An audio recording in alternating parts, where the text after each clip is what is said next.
السلام عليكم ورحمة الله وبركاته. وشما ودتوتا في دعوتوتا فاطمة توب جرى جرى والله يا تربي أنا مالين كبدير في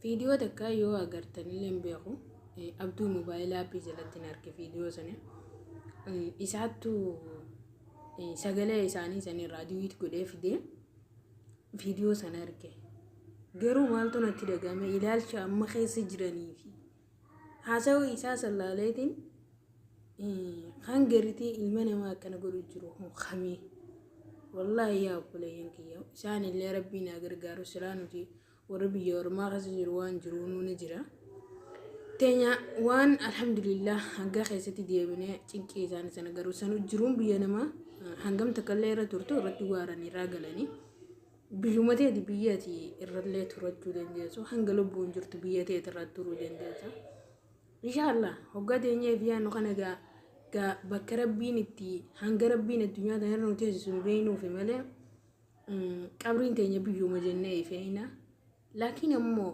tarabbiin beekani bakka tamii isettiin gala jechuun beeytu alhamdulillah ilmi namaa kun mana addunyaan hin qabajee eega مني خي منها آخراتي ملء من الدنيا تيمتي مني الدنيا ورتي متى غيتي تيفي ديبي ستريتي الراي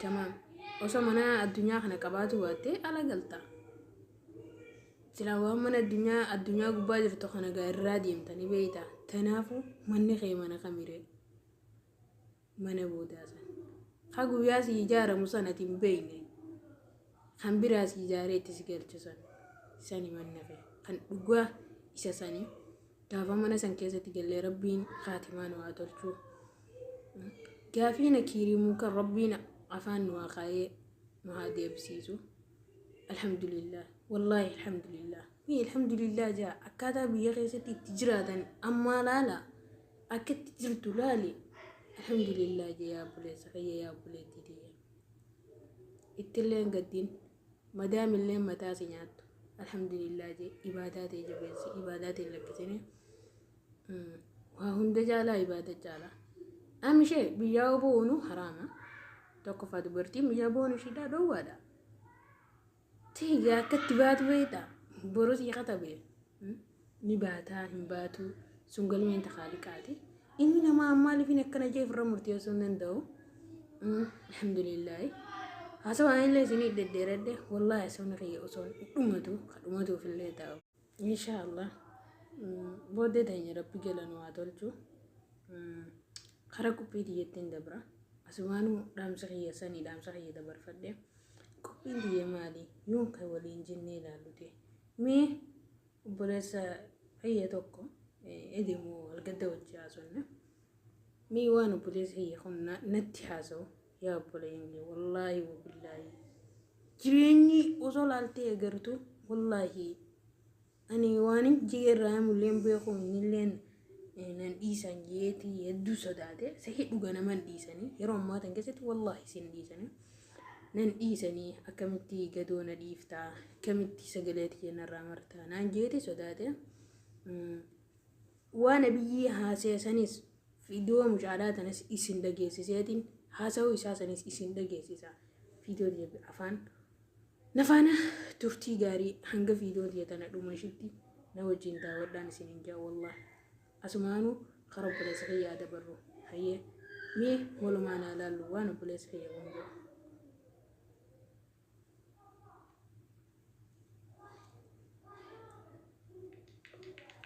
Riyon ta sagale siga kabe mal jette sa. Mer bitina ma tuju siguru kisani aapki bidala batani jururi be. Amma si muderan dia mugziya si argani si kapani folisa tu si bude amma bakenya si hara khumona wa dia mufakara galtu duwa si gebisa.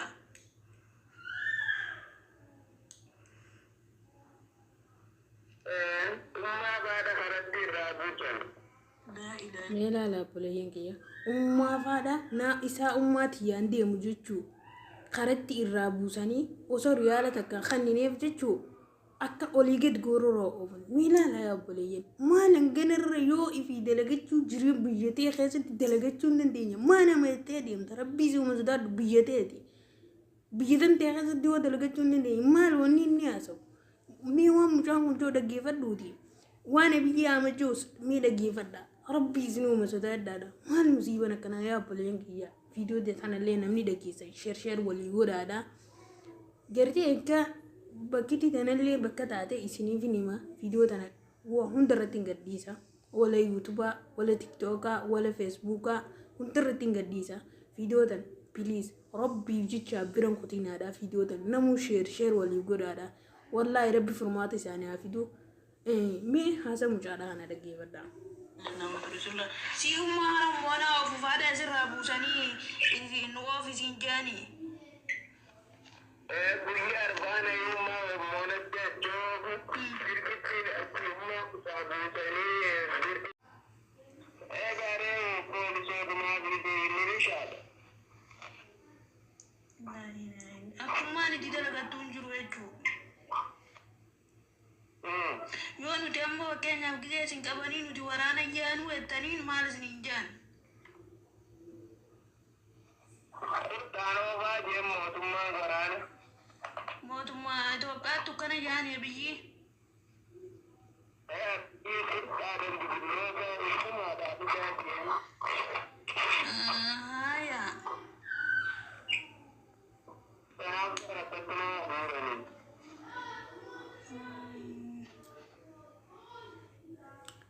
Hayyee mee nama dubbii mucaa tanarratti dubbii takkaan naa dhufe dhiifama sagalee mucaadhallee jettuun irraa mure dubbii mucaa kanarratti dubbii takkaan naa dhufe nama guddaaf xiqqalleen jennee dirqiin qurxaadhaan oofaadha karaan oofan kun karaa waraanaa hayyee akkas yeeme gaafii isarrattis walumaanaa deebinu nafaana turtii.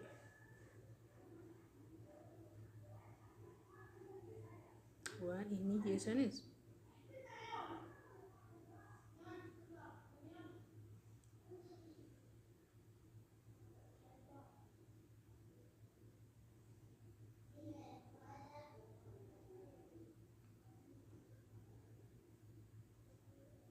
kabaja guddaa uummata wallaggaa guutuuf qabnu kana booddee waa'ee oromiyaaf oromummaa waa'ee sabboonummaa ajandaa qabsoo goonee duubatti hafummaadha.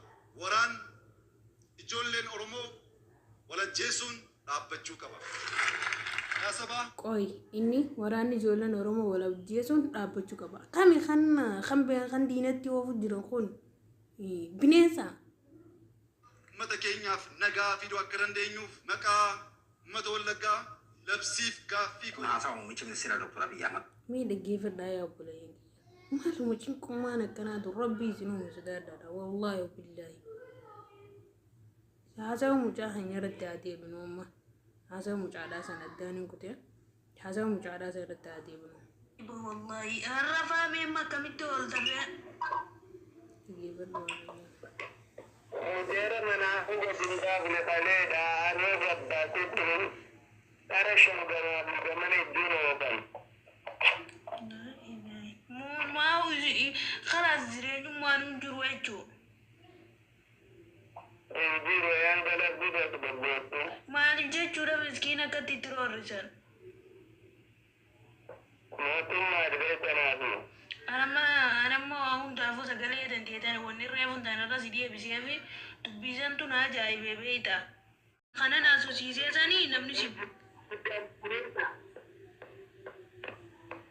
matuma keessanii fuumee furmaataa meeshaa akkanan jeeni. Altu furmaata dhiisnee baadinaa hin gaddillachi kuni. Akkana wallahi subhanallah. Akkuma itti jiraatan hundamaan akkana jaa'uun waan inni jiru kanuma waliin agarru kana sagalee Abiyyi Ahmed san keessa akka irra walumaanuu deebinaa hojjeessa dubbii isaa san ta'uu na dhibe.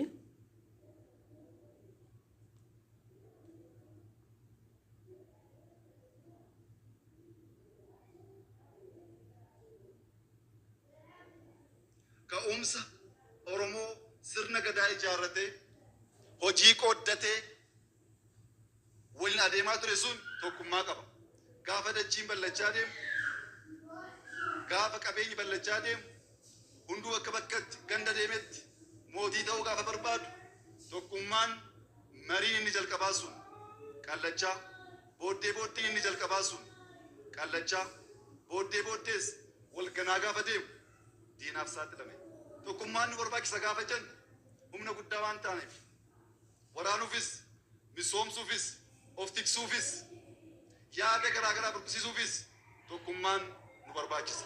Tokkummaa jechuun waan hundaan afaan tokko dubbachuu jechuu miti. Oromoon sirna dimokiraatawaa addunyaaf kan barsiise sirna dimokiraatawaa kan beeku waan ta'eef Oromoo bal'aa dhiisaati maatii keenya keessatti yaanni garaagaraa ka'uu danda'a. Yaanni sun garuu ilaafilaameen mari'achuu alatti yaada mootaa adda baasanii qabachuu alatti walajjeesuuf ooluu hin qabu. Tokkummaan Oromoo yeroo kamiyyuu caalaa barbaachisaadha. Maaliif hoo'ettan jaarraa tokko wal yeroo qabsoof afaan keenya ofiin of bulchuu abbaa biyyummaa jenne. Amma garuu dubbiin badee jennaan hidda keenyatu cita. Diinni waan gochuu dandeenyu baree jira. Oromoon gaafa ka'u maal gochuu akka danda'u diinni baree jira. Yaa sabaa gaabbii dhalootaaf darbu gaabbiif miidhama ijoollee keenyatti darbu fiduun keenya duratti dhaabbannee tasgabboofnee si'annee mari'annee tokkummaa keenya eeggachuu qabna. Qoy an kanin jiru kan waraana jedhanii qabanii lafa harkisan kun kami kan inni haasa'u yoo kami. Assalaamu alaikum warahmatullaahi wabarakaatu. Miidiyaa tiktok warra tiktok akkam nagaa fayyaadha. Muhammadu ofiin qophii ta'e gaafadhee dhufeerra. Ayyaa Muhammadu dubbiin Muhammadoodhaa sun dubbiin Muhammadoo Faateen ishee Anwaar gaafatte sun na ajaa'ibe.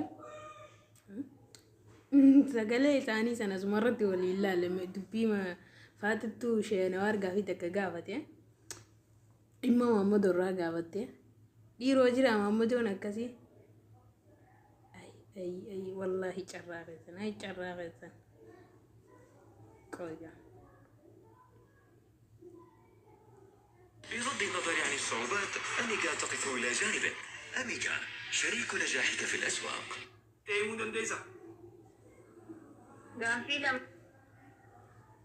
abbaan manaa ofii yoo dhukkubsatanii ka danda'anii bishaan fudhachuu dadhabanii yookiin nyaatas ka'anii fudhachuu dadhabanii nafsiyyaan ofii kaatee waa nama xalabimma sidan fakkeenyaaf haa ta'u bishaan kana yoo aananii dhukkubsatan deemanii yookiin ifilii ta'uu keessaa matbaqaa raqanii fudhachuu dadhabanii bishaan kana naafichi adaraa yoo jedhanii abaluu dhiirri naxxaafina laalaa jira yoo na salphaadhaa nama jedhi maal godha? Meera deebi jaayiba ibta. Amma ishee satteetiyyuu ciifti. Jaartiin dhukkubsattee ciifti. Eeyyee jaartiin dhukkubsattee guyyaa yookaan guyyaa afur kana mana haakimiirattee fayyuu fakkaa jirti dhukkubsattee jirti dandeessee matbaarattee bishaan hojjechuu shaayii hojjetachuu hin dandeessu yookaan uma tokko dadhabatti yookaan shaayii dadhabatti naati bishaan danfisii naafidii jettiin. Asii shukkaara mana keessaatti nagadha bishaan danfisii naafidii jettiin. Ayi obbolaan itti bakkee kana ta'aa jira saalaa ta'aa jira dubartoonni matbaqa jiru yookiin immoo koshiinaa jiru ani naquunallee yaa jedha. Jaarsaa jaan gaanii gartee dubartootaatu gartee bikka gartee matbaqa bikka kushiinaa keessa jira ani seenuu dubartiin na agartii akkasii. Dubartiin na agartii obbolowwanni kooti immoo saalaa jiru maal jedheen bira darbee raqee si hojjedhee si fidaa jedhaan inni kun faani shari'aa keessatti karaa kana keessatti walirratti dhukkuba irratti wal gaaruun sheemii ni qabaa laata jedhu.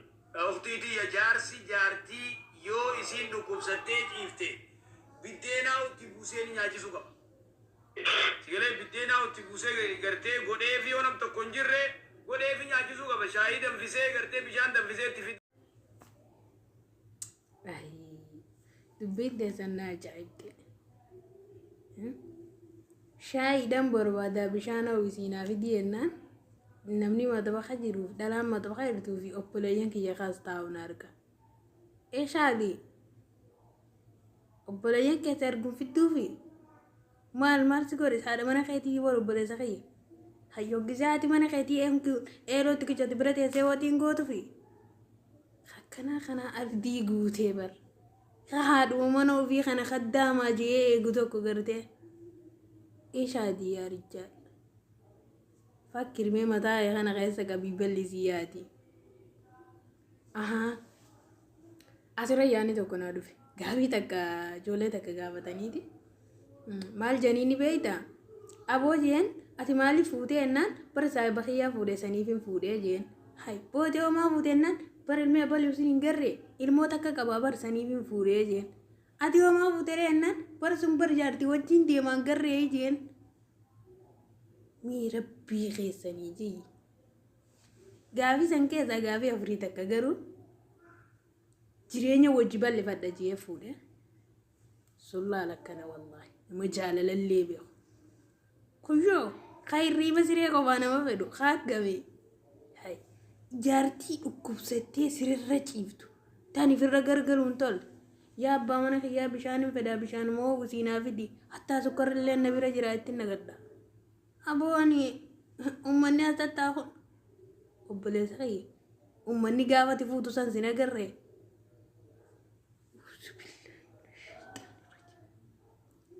Amma kun dhiira moo dhalaadhame? Wallahi koomantii jala na bareessa. Nallee na ajaa'ibina. An isaan na ajaa'ibe. Isa osoo jaartiin isaa sirrirra ciisu jirtu dhukkubsatte arra osoo bisitee haatee wallahi mataa kee gubbaan qaatu. Waa rabbal kaabaa mataa kee gubbaan qaatu. Si bira teessiti rifeensa kan keessi riiti. Obboleessa kiyya. Migi qabii mi'aa haadha manaa beekne. Migi qabii bal'isii mi'aa haadha manaa beekne. Qaallittiin sun gaafa fayyitee lafa sanii ol kaate. Abbaa mana kiyyaa jettee numaa si jala ciifti. Wallahi anaa maaliif hin taane. Wallahi ziitii damseetiin sitti naqa. Safaaxaa. Namni jaarsaaf jaartii wanni jaarsaaf jaartii jaaniin rakkoo falloo hojii qaban. Fayyaa dhibdee hojii qaban yoo itti dhukkubsatte ishee si bira ejjeta. Yoo isheen dhukkubsatte si bira ejjeta. Fataa. Booda akkas taanaan ka akkuma isheen huccuu si miiccituu fi akkuma isheen nyaata si gootu fuutee ho'i bara. Naan galle. Akkasii qophii yuutuuba kiyyaa asirratti dhaabbatti. Yaa obboleeyyan kiyyaa bakka yaa nuti du'aa'ee walii godhaa. Yaa rabbii kiyya gargaarii. Uummata warra Itoophiyaa kana jaa. Wallaahi keessa faara argeen beela jirti. Yaa rabbiin numa danda'a. Kan raaxmata ilma namaa kana hunda kan jiraachisu. Rabbii tokkicha. Rakkoo fallollee rabbii qaba. An takkaa harargee beelotte jaaniin dhageenye. Wallaahi laaziin biyya tan keessan gamta kan jira takkaa hin dhageenye. Garuu arraa harargeen beelottus garuu keessaanii baati. Wanni guddaan harargee beelesse jimaadha. Rabbiin sanillee furmaata haa godhuufi. Wallaahi walii iyyaadha. Rabbiin sanillee furmaata haa godhuufi. Dandeettiin tanuma isaati. Rabbiin keessaa haa baasu. Wallaahi garuu namni biyya namaa keessa jiru kun humaa hin beeku. Arraan tana yeroo keessa jiru tanatti meeqaatamtu agabuu gachiisee bula. Osoo akkasitti agabuu maratanii bulanuu ilmoo ofiitiif booyan. Akkana jittuu qabanii ilmoo san jalaa ooban. Yaa obboleeyyan maal kun jiru addunyaa irratti kan wal qixaatu maali? Hundi tokkicha jireenya addunyaa hangara jirtu beektu jireenya xiqqaan irratti wal qixaatu. Mee maal argatta? Wanta akka wanni ati argattu hin jiru. Pilee sagalee olii ta'a. Wallaahi dhugumaan harargeen guutuun harargee wanni ta'e guutuu wala lixa wala bahaa guutuun beela jirti. Namni takkaa harargee lixarraa dubbate hin jiru. Wallaahi harargeen hanga harargee lixaa rakkoo keessa jirtu hin jirtu. Yaa obboleeyyan kiyya. Wallaahi sagalee takka maallaqa tokko dabarseetiin mucaa keenyan beenaa balusanii naa kennii jeeni itti kenne mucuma sagalee isaa maru kanatti kenne. Itti keessa wallaahi ilaalti imimmaan qabachuu dadhabeen. Yaa obboleeyyan kiyya nuti nyaannee dhuunee bulla gachiifnee isiin ammoo mudhii ishee hidhattee garaa qullaa gachiiftee bulti. Namni haadha wajjin dhalanne namni haadha qabu hin jiru. Namni obboleeyyan hin qabu hin jiru. Mee sinaa mararu yaa obboleeyyan. Wallaahi sinaa mararu haati teessan sinaa marartu. Bilis sagalee olii ta'a. Wanni akka namaa ta'e Harargee lixaa anaa gubbaa qorichaa. Wallaahi wanni hangan takara innaa hammeenyaati keessa balbala itti cabsanii jechuu balbala keessa nimaan guuraa jiran. Akkitti dalagatan hin qaban. Sanuu xiqqoo tan deemanii sanuu miskiina jireenyi qaqallatee hin jiru. Jireenyuma sanuu halkan nyaatanii bulan deemanii tattaafatan. Wallaahi gizee isaan kanii muteeran deeman osoo isaan karaa yaanu muteera saniif duuba deemsiisa. Maal obboleeyyan kiyya jireenya addunyaa xiqqaa kanarra qixaata akkana wal qixaatuun